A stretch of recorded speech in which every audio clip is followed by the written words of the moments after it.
সূরাতুল ফাতিহার চাইতে দামি ঔষধ সূরাতুল ফাতিহা আযম বলেন সূরাতুল ফাতিহা আফদল খায়র আযম আফদল খায়র। কিভাবে আপনি আগে সূরাতুল ফাতিহার দ্বারা চিকিৎসা না করে ডাক্তারের কাছে চলে যান? আল্লামা ইবনুল কাইয়িম আল জাওজিয়া লেখেন মাকাস্তু বিমাক্কা, ওনার কিতাব আদ-দাওয়াত দাওয়ার মধ্যে লেখেন মক্কায় গেছি, মক্কায় তাতারিনি আদাওয়া, চতুর্দিক থেকে রোগ আমাকে আক্রমণ করেছে, যত ধরনের রোগ ছিল আমার সবগুলো ঝাঁপায়া ধরছে। ওয়ালা আজিদু তাবিবা, ডাক্তারও পায় না, ওয়ালা দাওয়া, ওষুধও পায় না। এবার তিনি বলেন ফাকুনতু উআলিজু নাফসি বিল ফাতিহা, আমি এবার সূরাতুল ফাতিহা পড়ে নিজেই নিজেই চিকিৎসা শুরু করে দিলাম। ফাআরালাহা তাসীরান আজীবা, সূরা ফাতিহা পড়ে চিকিৎসা শুরু, আমার রোগ ব্যাধি দূর হতে দেরি করে নাই।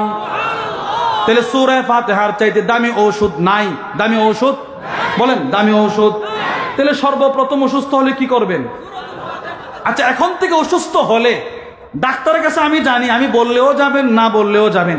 প্রথমত আল্লাহর কোরআনের উপরে পূর্ণাঙ্গ বিশ্বাস রেখে প্রথমে দুরূদ শরীফ, এরপরে দুরূদ শরীফ, মাঝখানে সূরাতুল ফাতিহা পড়ে পূর্ণ ইয়াকিনের সাথে যদি পারেন 2 রাকাত নামাজ পড়ে নিজের শরীরে নিজে দম করবেন, ইনশাআল্লাহ সুস্থ হয়ে যাবেন। আমি আমাদের এলাকা থেকে, আমার মাদ্রাসার এলাকা থেকে 53 জনের এক জামাত নিয়ে ইস্তেমার মাঠে আসছি। 3 জন সাথী জ্বর উঠছে, জ্বর, 3 জনের জ্বর।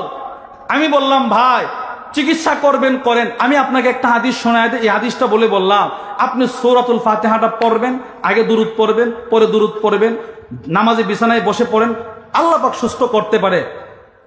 বিশ্বাস করেন, যিনি সবচাইতে অসুস্থ ছিলেন রাতে পরে ঘুমিয়েছে, ফজরের পরে বলে হুজুর আমি সুস্থ হয়ে গেছি। আমরা কি এটা আমল করতে পারি না ভাই? ইনশাআল্লাহ বলেন, বলেন না ইনশাআল্লাহ, ইনশাআল্লাহ বলেন।